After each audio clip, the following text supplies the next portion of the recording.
Hi everyone, this is Boogass Reviews, and today I'm going to be doing a review on the Walking Dead Walgreens exclusive Aaron figure. So before we take a look at Aaron, let's take a look at all the accessories that he comes with. Now he does come with quite a few accessories, so let's start with the smallest ones first. So first up, he comes with this little license plate that says 4MC like The Walking Dead, or AMC The Walking Dead. So that's a pretty nice little Easter egg there. There's nothing on the back, but it does have some nice dry brushing, like some dirt on there. And Aaron can't really hold this just because his hands are made for holding the weapons. If you do get it in his hand, it's going to kind of just angle like that. It's mostly just included as an accessory, like to put by him, since he does collect the license plates. So that was really awesome. So up next, he's got his headphones for the listening device. And they fit really well on him. And there is the listening device. Looks pretty nice. Doesn't really have much paint detail on it other than the silver right here on the radar thing. And it's got a little bit of sculpting detail, but not much. And, oops. And you can fit this in his right hand. It kind of fits down like that, so it's kind of pointed down when you put it in his hands. But that still looks pretty awesome. That's how he found out about the group in Season 5 of The Walking Dead. And actually the show, too. Or the comic. So it's both. It happens the same way in the comics, too. Up next, he's got this backpack. And it actually has a lot of detail on it. It's got sculpted detail. It has that texturing to it. And then it has that dry brushing of black over it, which looks really nice. And this fits on Aaron very nicely.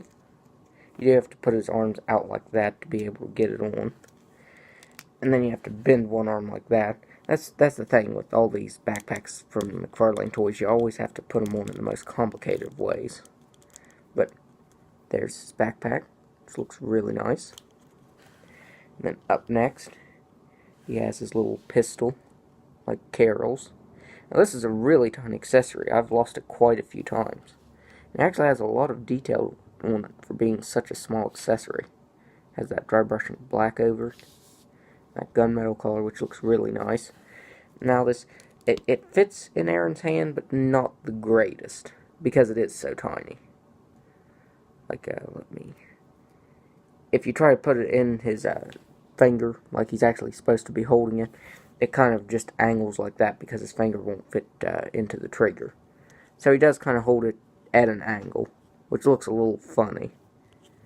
And you can put this in his holster right here. And it's very small, and it's not very deep at all, which it's kind of difficult to do on camera because I'm not actually looking at it.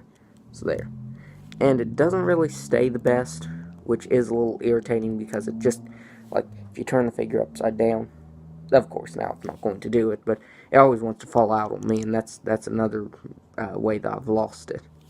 And this machete right here, I did want to mention this, that it is not removable. It's just a piece of rubber. I thought it was removable. I was like, why isn't the machete coming out of the sheath? But it's actually just one molded piece of rubbery plastic. And so for his final accessory, he's got his scoped rifle, which looks really nice. It's actually got a lot of dry brushing of like gunmetal over it, kind of making it look all scratched up and everything. That looks really nice, especially on the barrel right there. You've got a lot of scratches sculpted in, and paint detail to it.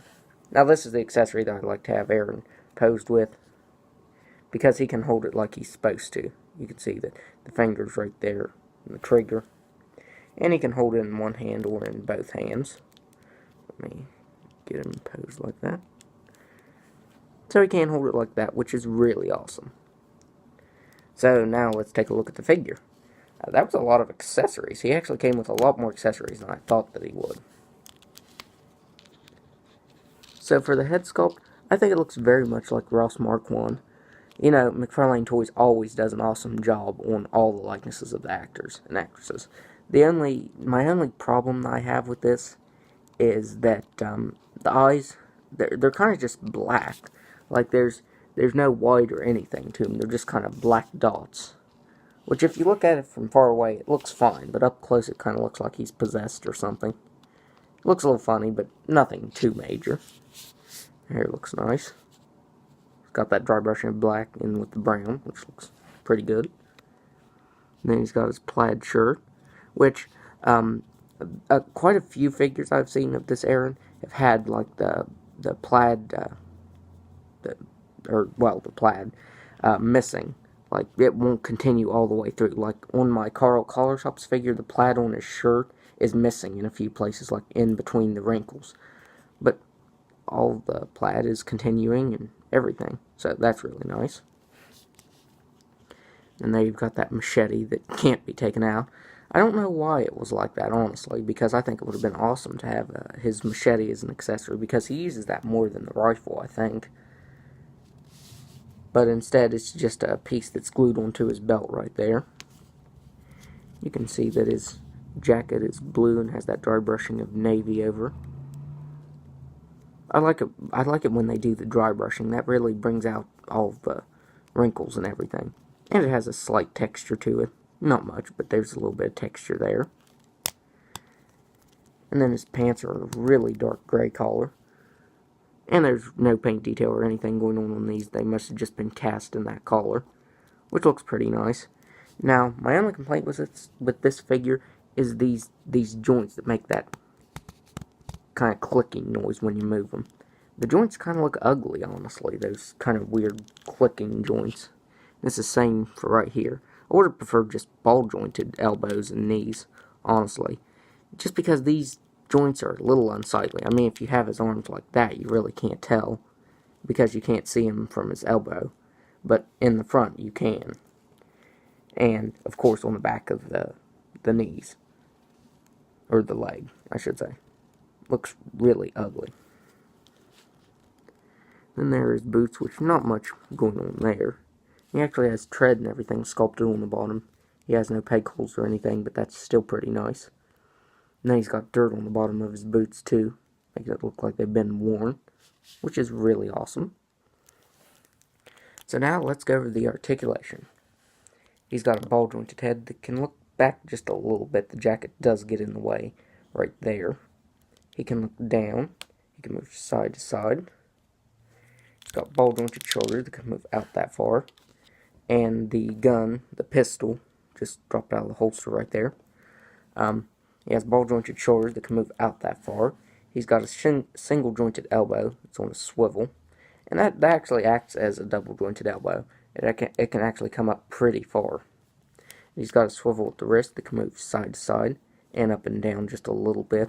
He doesn't really have the up and down movement as much because of the sleeve right here, how the jacket or the shirt's coming out of the jacket. But that really doesn't bother me. You really don't need it. He's got a swivel at the waist. He's got a double swivel at the hips. And he can do a complete split. He can kick forward all the way. He can kick back all the way. He's got a single jointed knee. It's on a swivel. And he's got ball jointed ankles. Can move down that far, up that far, and has a little bit of a pivot to it. Mostly the pants get in the way of that. So overall, the articulation's pretty good. I think my only problem with this was honestly just those weird joints, because his knees are kind of hard to move. You do have to put a lot of pressure into it. And you'll hear that sort of a noise whenever it's moving, and I thought I broke it when I first did that, but I suppose that's the way it's supposed to be. I would have preferred some smoother joints, but overall, I really like this figure.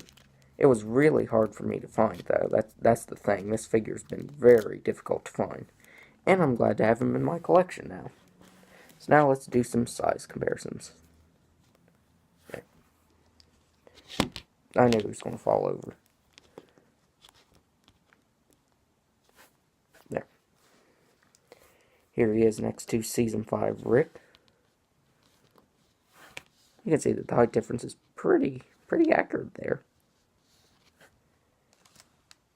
Here he is next to Maggie, which I'm hoping we get an updated Maggie figure. This Maggie just It doesn't look like Lauren Cohen at all. So hopefully we get a new one of her with her shorter hair. It would probably be an exclusive, but I still want it. And then here he is next to another Walgreens exclusive figure, Sasha. And I still need to get the Constable Rick. Aaron and Rick seem to be really hard to find, so hopefully I find it next. So that's my review. I'd highly recommend this figure because it's really awesome. And it's got great articulation and a lot of accessories. This is honestly more accessories than normal figures come with, so that's really awesome. So that's my review. And if you like this review, be sure to hit the like button and subscribe to my channel. Thanks for watching.